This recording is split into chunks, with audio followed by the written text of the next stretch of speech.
Hi everyone, स्वागत है आप सभी का जीएस और ये क्लासेज में। चलिए आज हम आपके लिए फिर से लाए हैं एक नए सेशन को। जैसा कि आपको प्रीवियस लेक्चर में हमने चर्चा किया था एशियट हिस्ट्री से जुड़े 3 टॉपिक्स को, जिसमें पाषाण काल और सिंधु घाटी सभ्यता और वैदिक काल, इससे जुड़े जो भी प्रश्न पूछे गए हैं अब तक के बीपीएससी में 38वीं से 69वीं तक में, उन सभी को हमने देखा है। ठीक है, और आज के लेक्चर में हमने जो है बुद्धिज्म और जैनिज्म को लिया है, जो कि एंशिएंट हिस्ट्री के 2 महत्वपूर्ण टॉपिक्स है। इससे जुड़े जो भी प्रश्न पूछे गए हैं बीपीएससी 38वीं से 69वीं तक में, 38वीं से 69वीं तक में, उन सभी को आज हम देखेंगे। ठीक है, तो चलिए शुरू करते हैं। तो देखिए आपके स्क्रीन पर दिख रहा होगा जैसा कि फर्स्ट प्रश्न। ठीक है, गौतम बुद्ध का जो जन्म कहाँ हुआ था। ठीक है, जैसा कि आप सभी को पता होगा महात्मा बुद्ध का जन्म जो है 563 ईसा पूर्व जो है कपिल वस्तु के समीप जो लुम्बिनी वन है उसमें हुआ था। ठीक है, और बिहार में यानी बोध गया में जो है वैशाख पूर्णिमा की रात को उन्हें जो है ज्ञान की प्राप्ति हुई थी। ठीक है, काशी के जो ऋषि पतनमृग दाव है, जिसे सारनाथ के नाम से भी हम समझते हैं, उसको सारनाथ में उन्होंने जो है प्रथम उपदेश जो है, जिसको बौद्धिक साहित्य में जो है धर्मचक्र परिवर्तन कहा जाता है, और कुशीनगर में उनका जो निधन हुआ, जिसे बौद्ध साहित्य में महापरिनिर्वाण कहा जाता है। ठीक है, इसके अनुसार जो हमारा राइट आंसर हो जाएगा वो हो जाएगा ऑप्शन नंबर सी, लुम्बिनी। ठीक है, चलिए चलते हैं फिर से नए प्रश्नों की ओर। चलिए कि बोध गया में किसे ज्ञान की प्राप्ति हुई, तो अभी जस्ट हमने चर्चा किया है, तो गौतम बुद्ध को। ठीक है, बी ऑप्शन। चलिए फिर से चलते हैं नए प्रश्नों की ओर।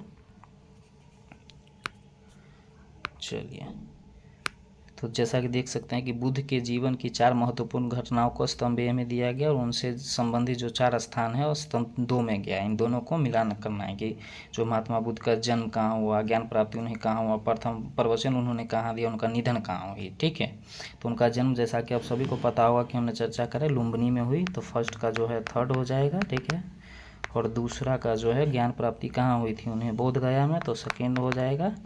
तीसरा का जो है प्रथम प्रवचन यानी कि उन्होंने अपना सारनाथ में दिया था, 1st हो जाएगा। चलिए, निधन उनका कुशीनगर में हुआ था, तो चौथा का चौथा। इसके अनुसार हमारा राइट आंसर सी में दिया गया है। ठीक है, तो चलिए फिर से चलते हैं नए प्रश्नों की ओर। कहा कि महात्मा बुद्ध ने अपना पहला धर्म चक्र परिवर्तन जो है किस स्थान पर जो है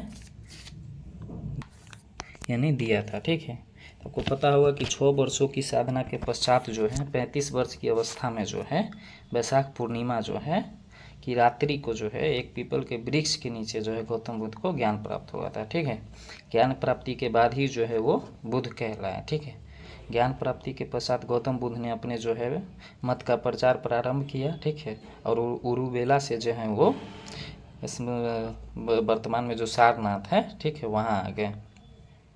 यहाँ उन्होंने 5 ब्राह्मण सन्यासियों को पहला उपदेश दिया। इस प्रथम उपदेश को ही जो है धर्मचक्र परिवर्तन कहा जाता है बौद्धिक साहित्य में। यह उपदेश दुख और दुख के निवारण कैसे होगा, दुख का अंत कैसे होगा, दुख के कारण क्या है, और दुखों के समाधान से संबंधित था। इसे ही बौद्धिक साहित्य में 4 आर्य सत्य भी कहा जाता है। ठीक है, तो इसके अनुसार जो हमारा राइट आंसर हो जाएगा वो हो जाएगा बी, यानी कि सारनाथ में उन्होंने पहला धर्मचक्र परिवर्तन दिया था। ठीक है, चलिए फिर से चलते हैं एक नए प्रश्नों की ओर। तो इसमें कह रहा है कि महात्मा बुद्ध ने अपना पहला उपदेश कहाँ दिया था। ठीक है, अभी जस्ट हमने चर्चा किया था, तो वो बी हो जाएगा, सारनाथ। ठीक है, चलिए फिर से चलते हैं नए प्रश्नों की ओर। ये प्रश्न जो है दोस्तों देख सकते हैं आपके CDPO बीपीएससी CDPO में पूछा गया। ठीक है, कह रहा है कि अजातशत्रु के शासनकाल में जो है प्रथम बौद्ध संगीति का आयोजन किस नगर में किया गया था। ठीक है, तो प्रथम बौद्ध जो संगीति था बुद्ध की मृत्यु के तत्काल बाद ही जो है राजगीर, अभी राजगीर बोलते हैं, वहाँ की सप्तकर्णी गुफा में हुई थी। ठीक है, इस समय मगध का जो शासक था वो अजातशत्रु था। इस संगीति की जो अध्यक्षता जो है महाकश्यप ने की थी।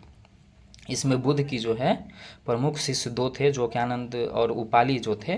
इसमें बुद्ध इन लोगों ने इसी सभा में जो है बुद्ध की शिक्षाओं का संकलन हुआ था। उन्हें 2 पिटक में यानी कि सुत्त और विनय नामक 2 पिटक में बांट दिया गया था। आनंद और उपाली जो थे धर्म और विनय के प्रमाण माने गए हैं। ठीक है, तो इसके अनुसार जो हमारा राइट आंसर हो जाएगा ए हो जाएगा, यानी कि राजगीर। ठीक है, चलिए फिर से चलते हैं एक नए प्रश्नों की ओर।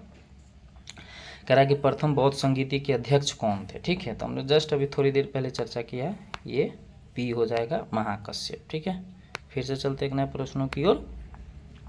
कह रहा है कि प्रथम जो है बौद्ध महासभा कहाँ आयोजित हुई थी। ओके, तो प्रथम बौद्ध सभा जस्ट हमने अभी चर्चा किया है, तो कहाँ हुआ था? राजगृह में। ठीक है, यानी कि बी राइट आंसर हो जाएगा। चलिए फिर से चलते हैं नए प्रश्नों की ओर। कि भगवान बुद्ध के जो है महापरिनिर्वाण के बाद पहली बौद्ध संगति हुई थी। ठीक है, तो हमने चर्चा किया है पीछे ही, ए हो जाएगा राजगिरी में। ठीक है, चलिए फिर से चलते हैं एक नए प्रश्नों की ओर। अगला प्रश्न ये रहा, कनिष्क के शासनकाल में जो है बौद्ध सभा किस नगर में आयोजित की गई थी? ठीक है, तो बौद्ध धर्म की जो चौथी और अंतिम संगति जो है कुषाण शासक कनिष्क के शासनकाल में जो है कश्मीर के कुंडल वन में हुआ था। ठीक है, इसकी अध्यक्षता वसुमित्र ने की थी और सुघोष इसके उपाध्यक्ष थे। ठीक है, और यहाँ बौद्ध धर्म ग्रंथ के जो है कठिन अंशों पर जो है सम्यक विचार किया गया था और प्रत्येक पीटर पर भाष्य लिखे गए थे। कनिष्क ने जो है इन्हीं ताम्रपत्रों पर खुद बहाकर जो है एक स्तूप में रखवा दिया। त्रिपिटक में लिखे गए जो है इन्हीं भाष्यों को जो है विभाषा शास्त्र कहा जाता है। उल्लेखनीय है कि पहली बौद्ध संगति जो है बुद्ध की मृत्यु के तत्काल बाद राजगृह की सतकर्णी गुफा में हुआ था। इस समय मगध का शासक जो अजातशत्रु था और इसकी अध्यक्षता जो है माँ कश्यप ने की थी। और द्वितीय जो बौद्ध संगति कालाशोक के शासनकाल में बुद्ध की मृत्यु के लगभग 100 वर्षों के बाद जो है वैशाली में हुआ था। ठीक है, और इसके अध्यक्ष आचार्य सावकमीर थे। ठीक है, इसके अनुसार हमारा राइट आंसर सी यानी कि कनिष्क के शासनकाल में जो है जो कि कश्मीर में बौद्ध सभा आयोजित की गई थी। ठीक है, चलिए फिर से चलते एक नए प्रश्नों की ओर। करा कि इनमें से जो है किस शासक ने चतुर्थ जो है बौद्ध संगीति कश्मीर में आई? अभी जस्ट हमने चर्चा किया है, अभी आप सबको पता है कि कनिष्क यानी कि सी हो जाएगा राइट आंसर। ठीक है, फिर से चलते एक नए प्रश्नों की ओर। चलिए कह रहा है कि जो इसमें अशोक के जो है शासनकाल में बौद्ध सभा किस नगर में आयोजित की गई थी? ठीक है, तो सिंहली जो अनुश्रुतियों हैं जिसके दीप वंश और महावंश के अनुसार जो है अशोक के राज्यकाल में पाटलिपुत्र में जो है मोगली पुत्र तीस की अध्यक्षता में तीसरी जो है बौद्ध संगति का आयोजन हुआ था। तो इसके अनुसार कहाँ हुआ था? ये भी पटना में, पाटलिपुत्र यानी। ठीक, चलिए फिर से चलते हैं नए प्रश्नों की ओर। करा तृतीय बौद्ध सभा किस स्थान पर बुलाई गई थी? ठीक है, तो आप सभी को अभी जस्ट हमने चर्चा किया है। ठीक है, सी यानी कि बोध गया, राइट ना? सॉरी, डी हो जाएगा, इसका आंसर हो जाएगा डी, पाटलिपुत्र में। अभी चर्चा किया हमने तृतीय बौद्ध सभा कहाँ बुलाया गया था? पाटलिपुत्र में। ठीक है, चलिए फिर से चलते एक नए प्रश्नों की ओर। कि महात्मा बुद्ध को जो है महापरिनिर्वाण कहाँ हुआ था? आप सभी को पता होगा कि महात्मा बुद्ध ने अपना पहला उपदेश जो है सारनाथ में दिया। उसके पश्चात वे बौद्ध धर्म के प्रचार के लिए जो है कपिलवस्तु, राजगृह, वैशाली तथा कौशल राज्य गए। ठीक है, सबसे अधिक बौद्ध धर्म का प्रचार जो है कौशल राज्य में हुआ। कौशल नरेश परसेन जितने भी अपने परिवार के साथ बुद्ध की शिष्यता ग्रहण की थी। ठीक है, अपना प्रचार करते हुए मल्लों की राजधानी फिर से पावा पहुँचे। ठीक है, यहाँ वे चुंद नामक लोहार की आम्र वाटिका में ठहरे। उसने बुद्ध को जो है शुक्र मधु खाने को दिया, इससे उन्हें जो है रक्तातिसार हो गया। ठीक है, रक्तातिसार नामक बीमारी, और भयानक इसके कारण उनको जो है पीड़ा उत्पन्न हुई थी। इस वेदना के बाद भी जो है वो कुशीनारा, ठीक है, मल्ल गणराज की जो राजधानी थी वहाँ पहुँचे। यहीं पर जो उन्होंने 483 ईसा पूर्व में जो है 80 वर्ष की अपनी उम्र में उन्होंने अपना शरीर का त्याग किया था। बौद्ध ग्रंथों में इसे ही जो महापरिनिर्वाण कहा जाता था। तो इनका जो महापरिनिर्वाण कहाँ हुआ? सी यानी कि कुशीनगर में। ठीक है, चलिए फिर से चलते एक नए प्रश्नों की ओर। चलिए तो अगला प्रश्न ये रहा कि त्रिपिटक जो है किसकी धार्मिक पुस्तक है? ठीक है, त्रिपिटक जो है बौद्ध धर्म ग्रंथों में सबसे अधिक महत्वपूर्ण है। बुद्ध की मृत्यु के बाद जो है उनकी शिक्षाओं को संकलित करके जो 3 भागों में बांट दिया गया। ठीक है, इन्हीं को त्रिपिटक कहा जाता है। ठीक है, पहला जो है आप देखेंगे पहला जो है विनय पिटक। ठीक है, दूसरा जो है आप देखेंगे सुत्त पिटक, जिसको सुत्त पिटक कहा जाता है। और तीसरा जो है अभिधम पिटक। ठीक है, तो पहला जो पिटक है विनय पिटक, इसमें संघ संबंधी नियम तथा दैनिक जीवन जो है संबंधी आचार विचार, ठीक है, का संग्रह किया गया। दूसरा जो पिटक है सुत्त पिटक, इसमें जो है आपको महात्मा बुद्ध के उपदेशों का संग्रह है। तीसरा जो अभिधम पिटक है, इसमें बौद्ध धर्म के जो है दार्शनिक सिद्धांत को संग्रहित किया गया। ठीक, इसके अनुसार हमारा राइट आंसर डी हो जाएगा। कि त्रिपिटक जो है बौद्ध धर्म की धार्मिक पुस्तक है। ठीक है, चलिए फिर से चलते हैं नए प्रश्नों की ओर। तो निम्नलिखित में से जो है कौन जो है महायान बौद्ध धर्म और हीनयान बौद्ध धर्म के बीच जो है मूलभूत अंतर का प्रतिनिधित्व जो है करता है। आप सभी को जैसा कि पता होगा कि बौद्ध धर्म के जो हीनयान संप्रदाय जो है, इसको जो मानने वाले लोग हैं ये मूर्ति पूजक नहीं थे, ठीक है। जबकि महायान जो संप्रदाय में बुद्ध को जो है देवता मानते हुए जो लोग, इनकी मूर्तियों की पूजा की जाने लगी। ये बौद्ध धर्म के दोनों संप्रदायों में जो है मूलभूत अंतर का प्रतिनिधित्व करता है। तो ऑप्शन नंबर सी, यानी देवी देवताओं की मूर्ति की पूजा करना, इसी को लेकर के मूलभूत अंतर पाया जाता है दोनों संप्रदाय में, ठीक है, महायान और हीनयान में, ठीक है। चलिए फिर से चलते हैं नए प्रश्नों की ओर। कहा कि बोधि गया में जो है, बोध गया में बोधि वृक्ष अपने वंश जो है कि इस पीढ़ी का है, ठीक है। तब इस प्रश्न के उत्तर को लेकर के विवाद है, ठीक है। देखेंगे कि महाबोधि मंदिर जो है स्थित वर्तमान बोधि वृक्ष जो है वह नहीं है जिसके नीचे बैठकर महात्मा बुद्ध ने जो है ज्ञान प्राप्त किया था, ठीक है। वेहनसांग के अनुसार आप देखेंगे तो उस मूल वृक्ष को जो है 7वीं शताब्दी में जो है सम्राट शशांक ने नष्ट कर दिया था, ठीक है। इसके बाद इस स्थान पर 2 वृक्ष को और रोपा गया, वो भी नष्ट हो गया, ठीक है। अब वर्तमान जो वृक्ष जिसे हम देख रहे हैं वो 5वीं पीढ़ी का वृक्ष है जिसे अलेक्जेंडर कनिंघम ने लगवाया था। यह वृक्ष पूरी तरह संरक्षित और केवल इससे गिरी हुई पत्तियों को ही छूने एवं उठाने का अधिकार है।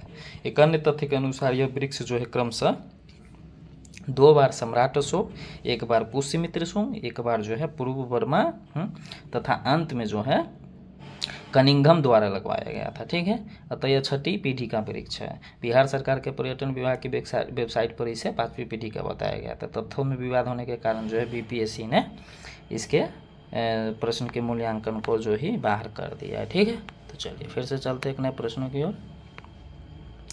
चीनी यात्री जो है सुंगयुन ने भारत की यात्रा कब की थी? तो आप सबको पता होगा कि सुंगयुन जो है 518 ईसा पूर्व में जो है, ठीक है, भारत आया था। सॉरी 500 ईसा पूर्व नहीं, 518 ईस्वी, ठीक है, 518 ईस्वी में भारत आया था, ओके।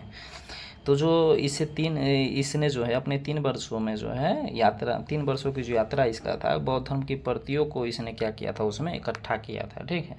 तो इसके अनुसार राइट आंसर हमारा ए हो जाएगा, यानी कि 515 से 520 ईसा पूर्व, ठीक है। चलिए चलते हैं फिर से प्रश्नों की ओर। कह रहा है कि बोध गया में जो है महाबोधि मंदिर बनाया गया था, जहाँ कौन सी घटना घटी है? तो बोध गया में जैसा कि हमने देखा कि 6 वर्ष की जो साधना के बाद ही जो है और 35 वर्ष की आयु में जो है महात्मा बुद्ध को वैशाख पूर्णिमा की रात को एक पीपल के वृक्ष के नीचे ज्ञान प्राप्त हुआ था। इस स्थल पर जो है मंदिर का निर्माण सम्राट अशोक ने 3री शताब्दी बीसी में किया था, ठीक है, परंतु इसका वर्तमान स्वरूप 5वीं 6ठी शताब्दी में निर्मित हुआ। मंदिर पूरी तरह जो है ईंटों से निर्मित है, ठीक है। यह वर्ष 2002 में देखेंगे तो यूनेस्को द्वारा इसे जो है विश्व धरोहर स्थल बना दिया गया है। तो क्या हुआ था, बोध गया में महाबोधि मंदिर जहाँ बनाया गया वहाँ महात्मा बुद्ध को क्या हुआ था, ज्ञान प्राप्त हुआ था, ठीक है, बी आंसर। चलिए फिर से चलते हैं नए प्रश्नों की ओर, ठीक है। गौतम बुद्ध को जो है एक देवता का स्थान किस राजा के युग में मिला, ये प्रश्न है। तो कनिष्क के शासन काल में जो है संपन्न हुआ था चतुर्थ बौद्ध संगीति। तो बौद्ध धर्म जो हीनयान एवं महायान नामक 2 जो है स्पष्ट जो है स्वतंत्र संप्रदायों में विभक्त हो गया था। महायान शाखा में बुद्ध को देवता माना गया, ठीक है, तथा उनकी पूजा की जाने लगी। इसी के साथ जो है अनेक बोधिसत्वों की भी पूजा प्रारंभ हुई। तो हो जाएगा बी आंसर, ठीक है, यानी कि कनिष्क, आपका कनिष्क के शासन काल में जो है बुद्ध को एक देवता के रूप में माना गया, ठीक है। चलिए फिर से चलते हैं नए प्रश्नों की ओर। वे शिक्षक जिनसे बुद्ध ने महावीर निष्क्रमण के बाद सबसे पहले ज्ञान प्राप्ति का प्रयास किया, ठीक है। तो जो महावीर निष्क्रमण के बाद जो है ज्ञान की खोज में जब महात्मा बुद्ध अलारकलाम के आश्रम में पहुँचे, ठीक है, तब उनसे दीक्षा ली, ठीक है। अलारकलाम के आश्रम में जो है उन्होंने तपस्या की, किंतु जो इससे भी उनको संतुष्टि नहीं मिली। अलारकलाम जो थे, जो कि सांख्य दर्शन के आचार्य थे तथा अपनी शक्ति के लिए वो विख्यात थे, ठीक है। तो अलारकलाम जो है और उद्दक रामपुत्र से जो है महात्मा बुद्ध ने पहले ज्ञान की प्राप्ति का प्रयास किया था। इसके अनुसार हमारा जो राइट आंसर सी हो जाएगा, ठीक है। चलिए फिर से चलते हैं नए प्रश्नों की ओर। कह रहा कि भारतीय कला में स्तूप, वो चैट नहीं है, चैत्य है, चैत्य और विहार, ठीक है, विहार का जो है निर्माण निम्नलिखित में से किससे संबंधित है, ठीक है। तो चैत्य का जो शाब्दिक अर्थ होता है, ठीक है, वो चिता संबंधी होता है। शवदाह के बाद जो बचा हुआ अवशेष होता है उसको भूमि में गाड़ कर जो है समाधियाँ बनाया जाता है, ठीक है। उन्हीं को जो है प्रारंभ में जो है चैत्य स्तूप कहा गया है। इन समाधियों में जो है महापुरुषों के धातु अवशेष सुरक्षित थे, ठीक है। अतः चैत्य उपासना के केंद्र बन गए, ठीक है। और बाद में इसे बौद्धों ने इन्हीं अपनी उपासना का केंद्र बना लिया इसे, ठीक है। और चैत्य ग्रह के समीप ही जो है भिक्षुओं के रहने के लिए जो आवास बनाया गया उसे बिहार कहा गया, ठीक है। तो इसके अनुसार हमारा राइट आंसर हो जाएगा सी यानी बौद्ध धर्म, ठीक है। इससे ये संबंधित है। चलिए फिर से चलते हैं एक नए प्रश्नों की ओर। तो करा निम्नलिखित में से कौन सी बात जो है बौद्ध धर्म तथा जैन धर्म में समान नहीं है।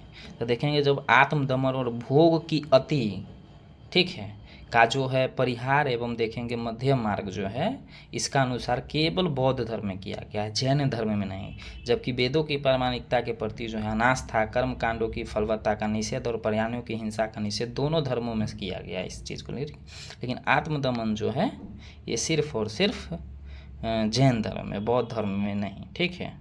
सॉरी, बौद्ध धर्म में जो है मध्यम मार्ग का उपाय किया गया है, ठीक है, या उसको अपनाया गया है। जैन धर्म में इसको मतलब करना ही करना है इसे कि आत्मदमन। तो इस प्रकार जो है हमारा राइट आंसर सी हो जाएगा, ठीक है। चलिए फिर से चलते हैं नए प्रश्नों की ओर। नालंदा विश्वविद्यालय जो है ज्ञान का महान केंद्र था। तो नालंदा विश्वविद्यालय जो है बौद्ध दर्शन के अध्ययन के लिए जो है विश्व प्रसिद्ध था। 5वीं शताब्दी के मध्य देखेंगे गुप्तों के समय में जो कि नालंदा जो विश्वविद्यालय था वो अस्तित्व में आया, ठीक है। सर्वप्रथम कुमार गुप्त प्रथम ने जो है नालंदा बौद्ध विहार को दान दिया, ठीक है। बाद में बुद्ध गुप्त हो गए तथा गत गुप्त हो गए तथा बालादित्य हो गए नामक जो है गुप्त शासक, उसने भी बिहार को दान दिया था, ठीक है। तो बौद्ध धर्म का जो है ज्ञान का केंद्र था, ये ऑप्शन हो जाएगा राइट आंसर। फिर से चलते हैं नए प्रश्नों की ओर। बुद्ध की जो है प्राचीनतम प्रतिमा जो है किस शैली में प्राप्त होती है, ठीक है। देखिए कुषाण काल में जो ही है गांधार एवं मथुरा शैली के का जो है के तहत बुद्ध एवं बोधिसत्वों की जो है बहुसंख्यक मूर्तियों का मतलब बैठी एवं खड़ी स्थितियों में भी निर्माण हुआ, ठीक है। BS अग्रवाल के देखेंगे अनुसार तो सर्वप्रथम मथुरा में ही जो है बुद्ध मूर्तियों का निर्माण किया गया जहां इसके लिए पर्याप्त आधार था। वेनसांग के विवरण के अनुसार आप देखेंगे तो बुद्ध की प्रथम प्रतिमा कौशाम्बी में बनी थी, परंतु अनेक विद्वान जो है महात्मा बुद्ध की प्रथम प्रतिमा के निर्माण का श्रेय गांधार कला को देते हैं। अतः निश्चित तौर पर यह नहीं कहा जा सकता कि बुद्ध की प्रतिमा जो है प्रथम कहाँ बनी थी, ठीक है। तो इसके अनुसार जो हमारा राइट आंसर हो जाएगा ये ए हो जाएगा, ठीक है, सॉरी ई हो जाएगा। चलिए फिर से चलते हैं ना प्रश्नों की ओर। कह रहा है कि जो विश्व का जो है सबसे ऊंचा कहा जाने वाला विश्व शांति स्तूप बिहार में कहाँ है। तो आप सभी को पता होगा कि विश्व का जो सबसे ऊंचा कहा जाने वाला विश्व शांति स्तूप बिहार में जो है राजगीर की पहाड़ी जो कि 400 मीटर की ऊंचाई पर स्थित है, ठीक है। तो सी हो जाएगा राजगीर आंसर, ओके। चलिए फिर से चलते हैं नए प्रश्नों की ओर। बोध गया में महाबोधि मंदिर बनाया गया जहाँ, ठीक है, क्या हुआ था, ठीक है। सिंपल सी बात है, गौतम बुद्ध को जो है यहाँ ज्ञान की प्राप्ति। हमने पिछले लेक्चर प्रश्न में भी देखा कि बोध गया में जो है 6 वर्ष की साधना के पश्चात 35 वर्ष की आयु में महात्मा बुद्ध को वैशाख पूर्णिमा की रात को जो एक पीपल के वृक्ष के नीचे ज्ञान प्राप्त हुआ था, ठीक है। तो बी हो जाएगा कि ज्ञान प्राप्त हुआ। चलिए फिर से चलते हैं एक नए प्रश्नों की ओर। अब आ गया है जैनिज्म से जुड़े प्रश्नों को। बौद्धिज्म खत्म हो गया, अब जैनिज्म से जुड़े प्रश्नों को चलिए हम सॉल्व करते हैं, ठीक है। महावीर स्वामी का जन्म जो है कहाँ हुआ था, ठीक है। तो आप देखेंगे जो है महावीर स्वामी का जन्म कुंडग्राम या कुंडलपुर में जो है यानी वैशाली के निकट लगभग 599 ईसा पूर्व में हुआ था। उनकी माता त्रिशिला, ठीक है, वैशाली के लिच्छवी गणराज्य के जो है प्रमुख चेटक की बहन थी तथा पिता सिद्धार्थ जो ज्ञात्रक क्षत्रियों के संघ के प्रधान थे। उनके बड़े भाई नंदी वर्मन थे, ठीक। कुछ प्राचीन संस्करण की जो NCERT पुस्तक है उसमें महावीर स्वामी का जन्म 540 ईसा पूर्व बताया गया, ठीक है। इसी आधार पर जो है अनेक अन्य जो भी पब्लिशर्स हैं उसमें जन्म तिथि को जो अपनी पुस्तक में अंकित कर दिया, बल्कि इससे क्या होगा भ्रम की स्थिति पैदा हो गई। बट जो महावीर स्वामी की सही जन्म तिथि जो है 599 ईसा पूर्व है, क्योंकि महावीर स्वामी जो थे महात्मा बुद्ध के पहले के काल के थे, ठीक है। महात्मा बुद्ध का जन्म 563 ईसा पूर्व का है, ठीक है। तो एनसीईआरटी में भी अब जो नई पुस्तक आई है उसमें महावीर स्वामी का जन्म जो है 599 ही माना गया है, ठीक है ना। तो इसके अनुसार हमारा राइट आंसर जन्म कहाँ हुआ था, कुंडग्राम, यानी कि ए राइट आंसर हो जाएगा, ठीक है।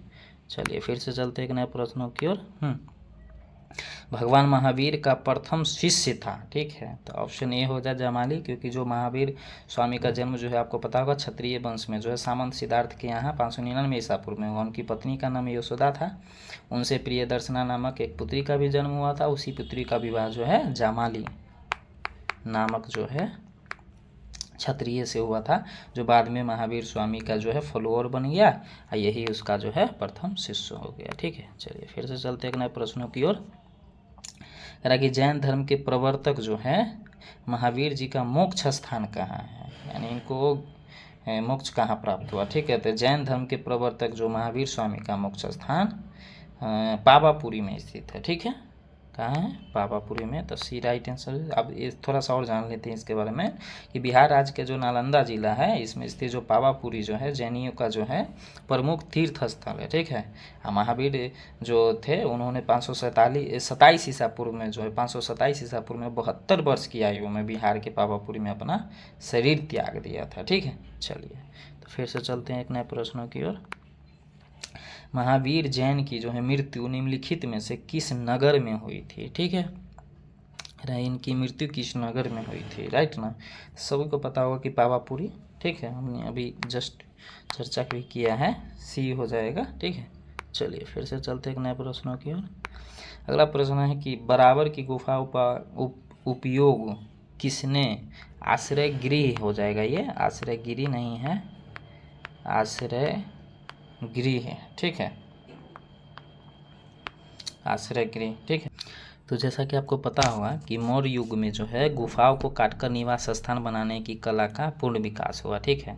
अशोक तथा जो है उसके पौत्र जो है दशरथ के समय में बराबर तथा नागार्जुनी पहाड़ियों को काटकर जो आजीवक संप्रदाय के अनुयायियों के लिए जो है जो भी फॉलोअर उसके थे उसके लिए आश्रय गृह बनाए गए थे। तो इसके अनुसार जो हो जाएगा राइट आंसर ए हो जाएगा, ठीक है, यानी कि अजीब को, ठीक है। चलिए फिर से चलते एक नए प्रश्नों की ओर। चलिए कह कि निम्नलिखित में से कौन जो है सबसे पूर्वकालिक जैन ग्रंथ कहलाता है, ठीक है। तो इसका जो राइट आंसर हो जाएगा वो हो जाएगा सी, ऑप्शन नंबर सी 14 पूर्व, जो कि 14 पूर्व जो है प्राचीनतम जैन ग्रंथ है। अंतिम जो नंद राजा के समय में जो है संभूत विजय तथा भद्रबाहु संघ के अध्यक्ष थे, तथा ये ही जो है महावीर द्वारा प्रदत्त जो भी 14 पूर्व थे के विषय में जानने वाले अंतिम व्यक्ति थे, ठीक है। चलिए फिर से चलते एक नए प्रश्नों की ओर। त्रिरत्न या 3 रत्न कह रहे, जैसे सटीक ज्ञान जो है, सच्ची आस्था, ठीक है, और सटीक क्रिया निम्नलिखित में से किससे संबंधित है, ठीक है। तो जैन धर्म में जो है मोक्ष के लिए 3 साधन आवश्यक बताए गए हैं, सटीक ज्ञान, सच्ची आस्था तथा सटीक क्रिया, ठीक है। इन तीनों को जो है जैन धर्म में त्रिरत्न की संज्ञा दी गई है, तो जैन धर्म हो जाएगा, ठीक है। चलिए फिर से चलते हैं नए प्रश्नों की ओर। निम्नलिखित में से कौन सी बात जो है बौद्ध धर्म तथा जैन धर्म में समान नहीं है, ओके। तो जैसा कि पता कि गौतम बुद्ध ने जो है मध्यम मार्ग का उपदेश दिया था, हमने चर्चा करा प्रीवियस क्वेश्चन में। वे निर्वाण के लिए जो है कठोर साधना एवं काया क्लेश में विश्वास नहीं करते थे। इसके विपरीत आप देखेंगे तो महावीर स्वामी ने केवल प्राप्ति के लिए घोर तपस्या तथा शरीर त्याग को ही जो आवश्यक बतलाया है, ठीक है। तो ऑप्शन नंबर सी जो है आत्मदमन इसका राइट आंसर हो जाएगा। चलिए फिर से नए प्रश्नों की ओर आ गए। आजीवक संप्रदाय के संस्थापक थे, ठीक है। तो इसका राइट आंसर सी है मखली गोसाल, चूँकि मखली गोसाल जो है प्रारंभ में महावीर के शिष्य थे, किंतु बाद में मतभेद के चलते जो इन्होंने महावीर की शिष्यता त्याग कर आजीवक नामक जो है स्वतंत्र संप्रदाय की स्थापना है। इसका मत जो है नियतिवाद कहा जाता है, जिसके अनुसार संसार की प्रत्येक वस्तु जो है भाग द्वारा पूर्व नियंत्रित एवं संचालित होती है, ठीक है। चलिए तो फिर से चलते एक नए प्रश्नों की ओर, ठीक है। पाटलिपुत्र में बुलाई गई प्रथम जैन संगीति के अध्यक्ष कौन थे, तो इसका जो हो जाएगा सी हो जाएगा राइट आंसर, क्योंकि पाटलिपुत्र में जो है प्रथम जैन संगीति जो है का आयोजन 4th शताब्दी ईसा पूर्व में हुआ था, जिसके अध्यक्ष स्थूलभद्र थे, ठीक है। इस सभा में जैन धर्म के 12 अंगों का संकलन किया गया था, ठीक है। फिर से चलते हैं एक नए प्रश्नों की ओर। कह रहा कि निम्नलिखित राजाओं में से किसका जैन धर्म के प्रति जो है भारी झुकाव था। ठीक है, तो कलिंग का जो चेदी वंशीय शासक था खारवेल, ठीक है, प्राचीन भारतीय इतिहास के महानतम सम्राटों में से जो एक था। ठीक है, उड़ीसा प्रांत के भुवनेश्वर से 3 मील की दूरी पर स्थित उदयगिरी पहाड़ी की हाथी गुम्फा से उसका एक जो है बिना तिथि का अभिलेख प्राप्त हुआ है। ठीक है, यह अभिलेख खारवेल का इतिहास जानने का एकमात्र स्रोत है। इसका जैन धर्म के प्रति अधिक झुकाव था। ठीक है, हाथी गुम्फा अभिलेख प्राकृत भाषा में। ठीक है, तो ऑप्शन सी खारवेल आंसर हो जाएगा। चलिए फिर से चलते एक नए प्रश्नों की ओर। ठीक है, यानी कि लास्ट प्रश्न है हमारा, वह स्थान जहां महावीर ने पूर्ण आध्यात्मिक ज्ञान, जिसको कैवल्य ज्ञान कहा जाता है, प्राप्त किया था। ठीक है, तो महावीर स्वामी को 12 वर्षों की कठोर तपस्या तथा साधना के पश्चात जो है जुम्बिक ग्राम के समीप जो रिजुपालका नदी के तट पर एक साल के वृक्ष के नीचे कैवल, जिसको संपूर्ण ज्ञान कहा जाता है, प्राप्त हुआ था। उसके बाद ही वो केवलिन काल है। ठीक है, बुद्ध जो थे उनको पीपल के वृक्ष के नीचे ज्ञान प्राप्त हुआ, महावीर को साल के वृक्ष के नीचे। ठीक है, तो डी आंसर जुम्बिक ग्राम राइट आंसर हो जाएगा। चलिए, तो थैंक यू सो मच, जय हिंद।